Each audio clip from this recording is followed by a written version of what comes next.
In this short video, we are going to see how fungal spores are identified and quantified using a light microscope. Fungal spores are tiny microscopic structures produced by fungi for the purpose of reproduction. Majority of fungal spores are released into the air for dispersal.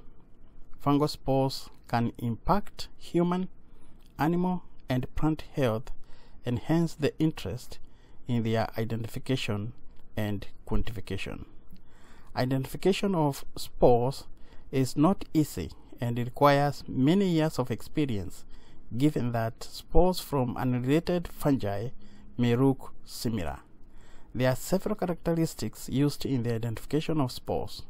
These include the spore size, the shape, the number of cells, wall thickness, the color, surface ornamentation, attachment scars, and presence of appendages. The following are a few images of fungal spores showing some of the characteristics we have just mentioned.